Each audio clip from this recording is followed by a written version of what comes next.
The Paddy Power Half Hour on Off the Ball. With Paddy Power, the greatest football partnership since Juff and Heskey.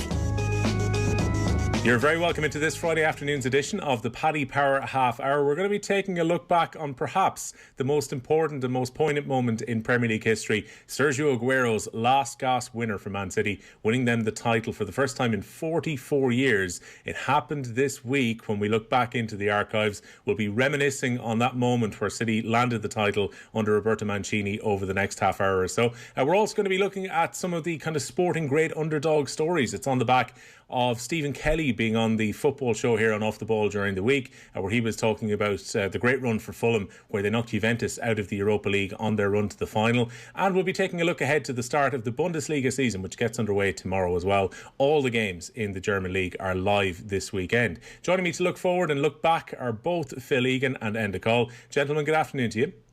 Hey, well.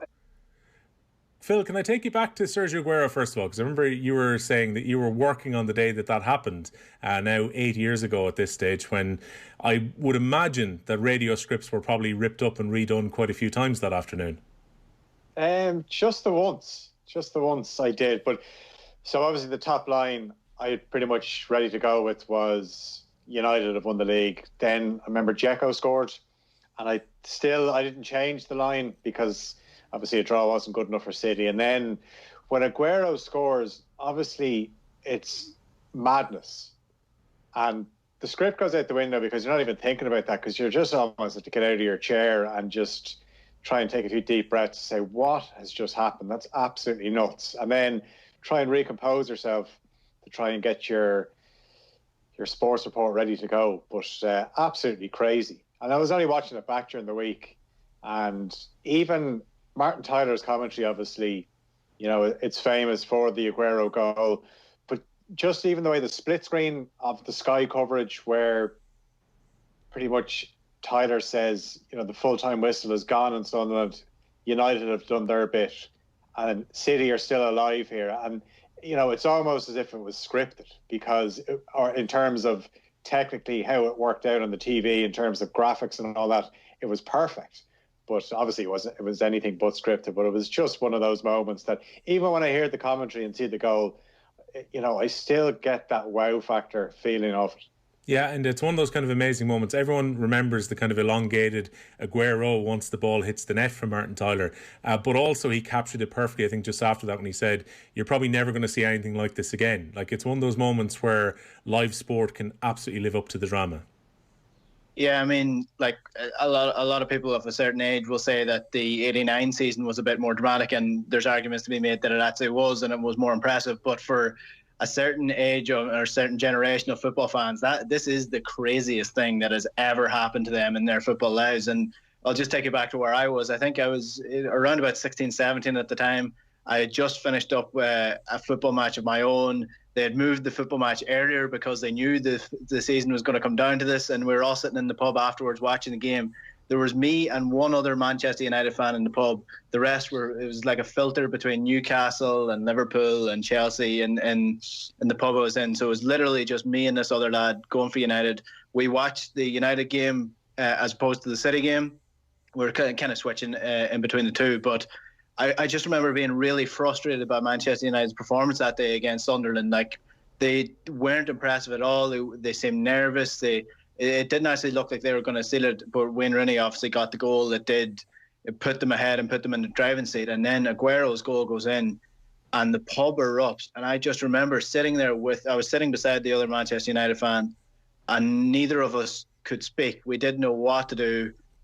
It was honestly 10 minutes of complete shock. It was like a car crash. I didn't know what had gone on in this situation. It didn't seem real, but it was just crazy, and probably one of the best finishes to the season we're likely to see in our lifetime. And then we had that kind of crazy moment as well. Phil mentioned in terms of the coverage where they were able to cut back to a split screen again, and they kind of showed the United fans reacting to the news, many of them with radios or looking at their phones at the time the Aguero goal went in. And obviously the news filtered down because they cut down to the pitch, and you could just see Phil Jones and Michael Carrick's reaction on the pitch as well. I think United genuinely felt they had the title wrapped up at that stage. Yeah, like a lot of the people that I've spoken to about this have sort of spoken about how United thought they'd wrapped it up, and Alex Ferguson was celebrating, Rooney was celebrating. I don't really remember seeing those scenes on the pitch. I remember looking at Alex Ferguson. He was clapping, but he seemed to be clapping the fans. He didn't seem to be celebrating a title-winning season. But then, obviously, you see the devastation in the players. Can you imagine what it was like? Whatever about the football fans in the stadium, can you imagine what it would have been like for Alex Ferguson and those players on the pitch, thinking they had won the title, only for Aguero to score a last-minute goal? And it wasn't even a last-minute goal. It was like there was a minute and a half left in the clock. But it was just the fact that if Joey Barton, I think, is probably the key moment in that game, getting sent off. Because if that doesn't happen, then there's probably not, I think there was 5.5, 6 minutes added time in that game. There's probably not as much time added on to that game. And City will likely lose that game 2-1 because the two goals they scored were in the space of 2 minutes, and they were 92nd and 93rd and a half minute, I think. So if Joey Barton doesn't get sent off, I don't think City would win that game because I don't think there would have been as much added time. Phil Egan, my memory of this as well is that QPR gave the ball away pretty cheaply after they conceded the goal before the winner as well. If QPR were doing their job in this, they would have just kept possession and frustrated City. But I think, as I remember, they gave the ball pretty much straight back to them from tip-off. Yeah, they almost, like, similar to what you'd see in a rugby match, they kicked for territory almost just to reset their defensive shape. And yeah, you have to remember they were down to 10 men, and that would take its toll because Joey Barton gets sent off kind of midway through the second half, and my God, like he went down kicking and screaming. Obviously he gets the red card, but then he just starts going for people after. I know he used to play for Manchester City. Maybe he knew what was going to happen. He just wanted to be showered and back in his suit before all the drama kicked off. But yeah, obviously there's more injury time. There's even a stage where I think it's Samir Nasri lets the ball go out for what he thinks is going to be a City throw-in, but it is actually a QPR throw-in, and it cuts to some City fans in the crowd. One guy in particular is he's punching his seat in frustration because he's thinking, like, this is it, like we're going to blow it. And yeah, I think QPR, at that stage they weren't 100% sure that they were safe, but there was a few murmurs around the crowd, especially the QPR end, where the results elsewhere had gone their way, that Bolton hadn't won. So things were all right for them. But, they were so deep that City just came onto him. And it was actually really good play by Balotelli. His only assist for Manchester City. What an assist it was. Yeah, he doesn't get too many, but obviously that one was very important, a very important step from him just before that goal went through as well. It was a case, Phil, of at that point, Dzeko's on the pitch, Balotelli's on the pitch, Aguero's on the pitch. Mancini just decided, right, we're going for this. Yeah, and did a few set pieces, and Paddy Kenny had pulled off a really good save. And then when Dzeko scored, you did feel they might get one more chance. And that's all, I suppose, at that stage you'd want. And going back to what's happened at the Stadium of Light, I think, the United fans there would have been constantly listening out, trying to see how it's going on, thinking the fact that City have to score 2 goals in injury time, 5 minutes injury time, the odds are stacked in United's favour. So you can understand when the full-time whistle goes there, why United are thinking the job is done. And obviously there was that late twist, and it does go down as one of those great moments. I know Enda mentioned 89. I suppose with the 89 goal, it was the one goal from Michael Thomas, the second goal in the game. But the fact for the game that Manchester City had to win, to score 2 goals in injury time, probably makes it a bit more dramatic, even though the achievement of what Arsenal did, that they went to Anfield and won 2-0 when they knew they had to win by 2 goals, was a lot more impressive. Like, City should have won this game. QPR were fighting for relegation. If City didn't win this is an absolute bottle job. But the fact that they got out of jail and how they did it, it means they don't really talk about what could have been. Yeah, and I suppose that's the thing, going to beat the team of the decade as Arsenal did at Anfield is just a remarkable achievement. Beating QPR, who are fighting for their lives at home, isn't quite the same. But I guess in terms of high drama, would you edge towards Aguero as the more dramatic moment here? Yeah, like, as achievements go, I would agree with Phil. Like, what Arsenal did in 1989 was phenomenal. And the fact that you have to put into context that they were going against the team, the best team in the decade, the team that had dominated for so long, and they needed to win by 2 goals, and they got that over the line. And City barely got this over the line. So by drama, this is definitely it's probably a better moment as opposed to a better achievement, because City would have been expected to win that game. They had 44 shots in this game as well. Paddy Kenny had the game of his life. It was a really first goal. Yeah, well, except for that. But apart from that, it was a really dramatic game. But if you look back in the season as a whole, this Aguero goal will probably it'll be remembered forever, and this is what will sum up City's winning title. But what the defining moment of the season was not this game or the Aguero goal. It was the 6-1 win for Man City earlier on that year in October. They went to Manchester United, and City had been building over the last couple of years. This is probably the culmination of the City transfers of when they were taken over by the Abu Dhabi group, and this is probably the best team that they had. And to lay down a marker on their closest rivals and the best team in the league at that point, to beat them 6-1, that stood the test of time for them. That was a real marker for them going forward in the season. And if you look at them winning on goal difference ahead of Manchester United, they beat them 6-1. So that's where they won the season. It wasn't really the Aguero goal that won it. It was that 6-1 win in October. And Phil, I get the impression that win at Old Trafford and Balotelli and Why Always Me and all that, it marked a different era for City, because City used to give United the odd kind of bloody nose along the way at a time when United were well on top in terms of this rivalry, at least when it went to the modern times in the 2000s. But that win at Old Trafford, that 6-1 victory, seems to have, in the kind of years that have passed since, taken away any fear factor about City going to Old Trafford. They've gone to Old Trafford regularly since, dominated the ball and won games.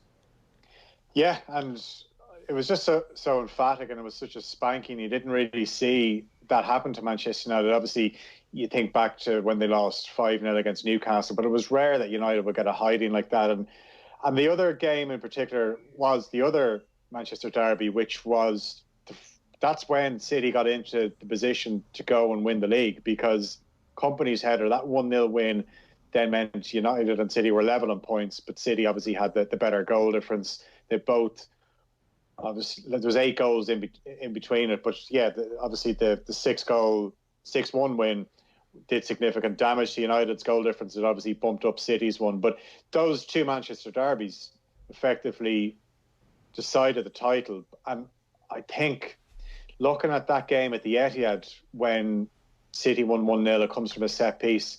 I know Alex Ferguson had certain ways he used to line up for big games, but I just actually felt that the pressure was actually on City that night. And I think United were maybe a bit too cautious, that not that they'd smell blood, but they could take advantage of the pressure being on City, because United were serial winners. Obviously, they recover from this Aguero disappointment and they go and win the league the following season. But I just thought that City had showed that, there was so much pressure on them, and maybe United actually should have tried to win that game more than I felt he approached it, that they just tried to avoid defeat. And we're going to jump ahead slightly to May of 2013, the FA Cup final, because this turned out to be Mancini's last game in charge of Man City. He wrote that lovely letter to the supporters a couple of days later. It seemed very clear that once the league was lost for City that season, that they were going to part company, and in the end Pellegrini would come in that summer before his couple of years in charge, and then Pep Guardiola took over at the Etihad Stadium. But in terms of this game, City were meant to go and beat Wigan. This is one of those games against a side who were struggling, Wigan in relegation trouble at the time as well. And Wigan pull off one of the great FA Cup shocks 7 years ago when Ben Watson scores in injury time and they beat Man City 1-0. Yeah, and the thing I remember from this game is obviously Roberto Martinez is in charge of Wigan. Everyone thinks that he's probably going to go on to bigger and better things, which he eventually does. In the build-up to that final, they actually go on to beat Everton 3-0 in the quarter-final. So that was sort of an addition for Roberto Mancini, because we all knew that if Wigan went on to get relegated that season, that they weren't going to they weren't going to be able to hold on to Martinez, whose stock had really risen that year. What was interesting about this game, though, is that obviously Martinez's teams are well known for playing football, and Wigan were no different. They played really good passing style football, attacking football, and they did so on the whole way to the final. Like I said, they beat Everton 3-0, they beat Millwall 2-0, and they beat Huddersfield 4-1 in the 5th round. So they were scoring goals the whole way through, and everyone thought that Martinez was just going to be a manager who just goes, this is the final, do what you can to win this game, but he really didn't. He went really defensive against the City side, and they really struggled. It was a really bad game from memory. Yeah, no, I think, Phil, it was scrappy. City never really got going, and then Wigan held in there and took their chance at the end. Yeah, the sense watching it was you just wanted someone to score because you didn't think you could sit through another half an hour and possible penalties as well. But if you're going to cause an upset, scoring late on is probably the best way to do it. I don't know, there's obviously exceptions, but yeah, it just meant that Mancini was going out. Obviously, he'd won the league the season before, but didn't win the league that season, didn't win the cup, and that was his way. Like, I know he'll always go down as the manager that won the Premier League with Manchester City, but it was a great achievement for Wigan. Obviously, they got relegated that season. So, if you know that question, would you rather get relegated or win the FA Cup? Well, particularly, Phil, with Wigan, where they had their moment in the sun and then they get relegated and have never got back up to the level that they were at previously. It was a very costly relegation as it worked out.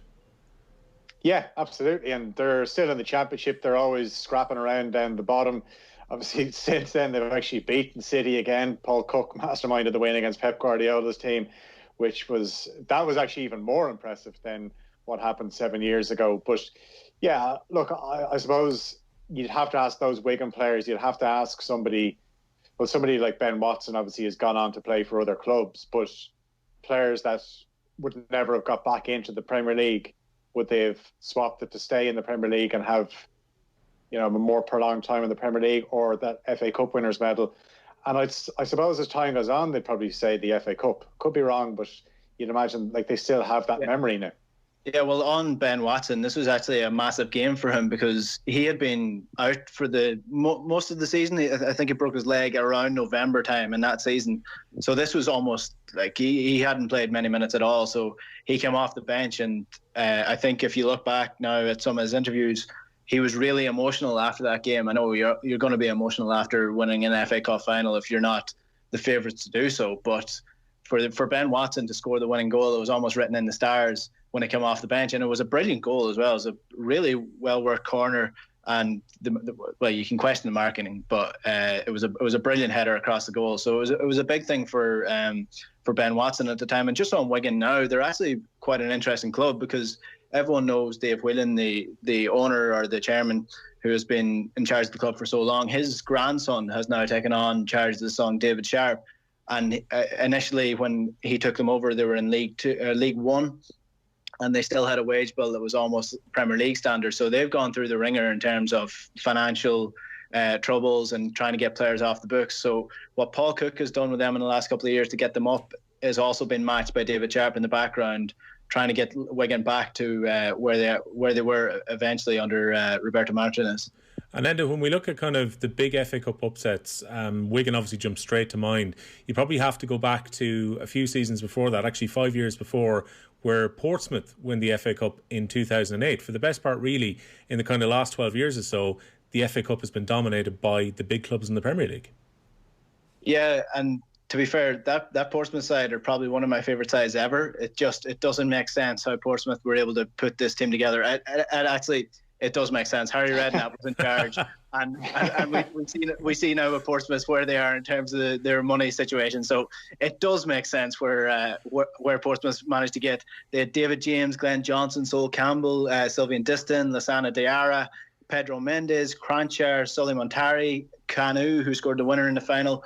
And I thought this run was phenomenal. Like fair enough, Portsmouth beat Manchester United in the quarterfinal in that year, but I thought this is a dream. This is a dream run for Portsmouth. It must have been a phenomenal run. But really, if you look at this FA Cup year, it's terrible. It's one of the worst FA Cup years. They play Cardiff in the final, obviously, and it ends 1-0. Cardiff's run to the final, they played Chasetown, Hereford, Wolves, Middlesbrough, and Barnsley. That's how Cardiff got to the final. Look at the draw. And Portsmouth got to the final by beating Ipswich, Plymouth Argyle, Preston North End. Fair enough to beat Manchester United, but they played West Brom in the semi-final. So the route to the final was fairly easy for that Portsmouth side. If anything, Barnsley deserved the trophy that year because they beat Liverpool and they beat Chelsea, only to fall short in the quarterfinals. I think Manchester United beat them in the quarterfinals before, or in the in the round before the fifth round. Sorry, so it was a fairy tale win for Portsmouth, but it wasn't that amazing of a competition that year. Yeah, an unusual FA Cup year, Phil. My abiding memory of that Portsmouth team, though, was probably the guy with the bell. Yeah, he's probably still doing the rounds as well, and would have got another trip to Wembley a couple of years later, but that was a very different team, the 08 team and the team that Avram Grant managed in the 2010 final against Chelsea, because at that stage, what Enda was talking about, how they got that team together, it became apparent that they couldn't hold it together for much longer, and that's when the troubles really started for Portsmouth. This was their last kick, and obviously Chelsea won the double that season. I just remember Kevin Prince Boateng with one of the worst penalties. Honestly, it's just a pass back to the goalkeeper, which would surprise you because he's a player that has such confidence, and you'd think he's the kind of lad that would just absolutely smash a penalty in, but it wasn't a great one. Yeah, and another team we want to have a look at, because we mentioned that we'd Stephen Kelly on Off the Ball this week. Of course, all our football coverage here on Off the Ball with thanks to Paddy Power. But Stephen was recounting that wonderful year that Fulham had in the Europa League under Roy Hodgson. They would eventually lose to a very good Atletico Madrid team in the final, but they had a magic run, including a victory which Stephen was part of against Juventus over 2 legs. Yeah, and Juventus were obviously in the Europa League for a very different reason than Fulham were, but it was a phenomenal Fulham team as well. Looking back at some of the names that they had, the likes of Mark Schwarzer playing in nets at his peak, Paul Konchesky, Damien Duff, who really, in my opinion, we had a discussion about this in the news round as well. He didn't really go on after Chelsea to play for sides that really suited his level. I know Newcastle was a terrible move for him afterwards, and I suppose that probably did damage to his brand. But he was much better than a Fulham side at that stage of his career. They also had Danny Murphy, who was brilliant at that stage, Zoltan Gira, and Bobby Zamora. Obviously, that the chip in that run is something that he'll remember forever. And it's just that team was brilliant. And at the time when I was watching them going to it, it seemed like it was like the impossible dream that Fulham didn't really deserve to be in a Europa League final. But that squad is good enough to be in a Europa League final. Phil, your memories of that 2010 Fulham team? You didn't mention Clint Dempsey.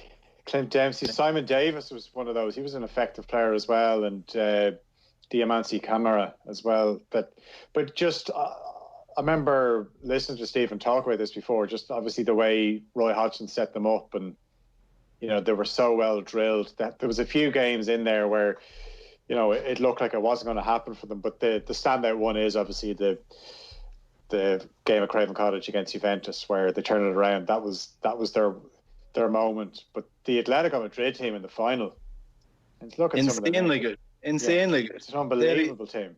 What's interesting about this is I don't actually remember the final all that clearly. I was young enough at the time, but if you go back and watch it, there's a young David De Gea playing in nets for Atletico Madrid.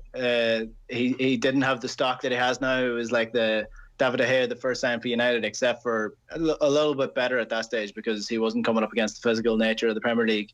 But Diego Forlan at his peak as well, and Sergio Aguero coming up as well. So that the Atletico team that they faced, and they took them to extra time, which was a phenomenal achievement at the time. It was a brilliant run. And it's a pity that we don't see those runs that often anymore. I mean, we saw what Burnley did in the Europa League. They didn't really get anywhere. So I suppose I don't want to say Wolves is sort of the equivalent of what Fulham did, because I think people appreciate Wolves for what they are at the minute. I think they appreciate that they are a good side. So it wouldn't be a massive shock if Wolves got to the Europa League final. No, but it kind of goes back to, I even think when Borough got to a final under Steve McLaren, where they're not expected. Yeah. Like if Wolves got to a final, you think of the investment they've had in that squad and just how good they are on their day, you wouldn't actually be that surprised if they did it. I think as well, Phil, if one of those teams from kind of further down the Premier League table were to win the Europa League, where the teams kind of outside the top six haven't always taken the competition all that seriously, if they were to win it, they would have a very different emotion to the Chelsea teams that have won the Europa League in recent years, say Manchester United, because when those teams won, the whole aim was to try and get back into the Champions League for next year. Like I remember when United beat Ajax, really the prevailing feeling wasn't that United had landed a trophy they'd never won before. It was that they knew they had an entry back into the Champions League. Yeah, because they obviously didn't do enough in the league that season. They finished sixth, but they put all their chips into winning that Europa League, and they did. And Mourinho kept saying that they were going to win it, and they did. But some of the younger players involved that night, it would have meant a hell of a lot to them. But I know what you mean. It's not Manchester United want to win Champions League trophies, but if Mourinho took over, they were in the Europa League. It wasn't his doing. He can only win what was put in front of him. Now that just seemed like one of the most long, with kind of drawn out Europa League campaigns where United were going into extra time. They were just making such hard work of it. But actually, the final was very straightforward. They bullied. They were too physical for Ajax, and it was actually quite a straightforward one. But winning silverware, I know if you're United, obviously it's all about silverware. But I can imagine, I would take your point that it would mean a lot more to Wolves or the likes of Middlesbrough or Fulham. Yeah, like the thing about that United Europa League campaign was everyone expected him to win it. But I think if you look at the emotion of Mourinho after the game, his son ran onto the pitch and he was I think he was in tears. I'm not sure if from my memory, he was when he was hugging his son about it. So there was obviously a severe amount of pressure that was released for Mourinho at the end of that season, because he was rightly so criticised for the way that his United team were performing. So that it was a big result for United at the time. But for a club like United, obviously winning the Europa League is not where you want to be. I think the prevailing feeling for this is just, if they went back to simplicity of the European competitions, where the Champions League was for the champions and the UEFA Cup was the secondary competition for the other clubs that wouldn't normally be in the Champions League, then our lives would be much better. Bring back the Cup Winners' Cup. Yeah, absolutely. That was a trophy. That is a fun fact. That is no longer the only competition that United have won that Liverpool haven't, because technically the Club World Cup is the Cup Winners' Cup now. So. Right, very good. And I'd imagine your idea probably won't happen. And the reason it won't is because, if anything, they're trying to expand the Champions League and ring fence the top teams being in it. And I get the feeling that this Europa League B competition, or whatever they're going to christen it when it actually happens, is to try and keep those teams from the weaker leagues away from the Champions League if possible. It's just another added layer to the dilution of these competitions. I mean, if they go by a Super League, they're essentially going back to what the Champions League was in the first place, except just calling it something different. Why don't they just go back to the regular knockout competition that they had in the first place and have the UEFA Cup be the competition for the other teams? And you're adding a bit of prestige back into the competition instead of having, like we're having with the World Cup, where they're adding more and more teams every single year. And it's great for these countries. But is it great for these countries if they're going out and getting thrashed 7-6-0 every single game? They're adding nothing to the competition. All they're adding to it is more teams, more dilution, and taking away from the overall prestige of the competition. I think if they went back to the regular old knockout in the Champions League and had the UEFA Cup as a strong second competition, there wouldn't be much complaints. Phil, well, there would be, but not from the audience. There'll be loads of complaints from the clubs who are losing out on that massive amount of money, but there wouldn't be many complaints from the audience. Like, we might even get a look at that later on this year. They might have to go to just even one leg, and who knows. But you think back, if there was games just decided over one game or two legs and the controversial decision goes against you, you'd be fuming, although they'd argue with VAR that's less likely to happen. Yeah, we've got football obviously coming back in the agenda at the moment, Phil. We've kind of got concrete plans now at this stage for Serie A and La Liga. We'll wait and see what happens with the Premier League with the meetings in the next coming week or so before they submit their plans on the 25th of this month. But on the actual football pitch this weekend, despite some players testing positive for coronavirus in the testing in the 2 weeks before the Bundesliga got back underway, we've got action back on the pitch starting this Saturday. Yeah, and it's going to be something that a lot of people are going to watch. I think people in Germany are expecting, huge numbers to tune in and watch the Bundesliga. And look, there's plenty of people in Ireland that watch the Bundesliga because it is on TV every weekend, and it's going to be the same this weekend. And I suppose what's going to happen is we're all going to be watching because it's live sport, it's live football, and the Bundesliga is one of the best leagues in the world.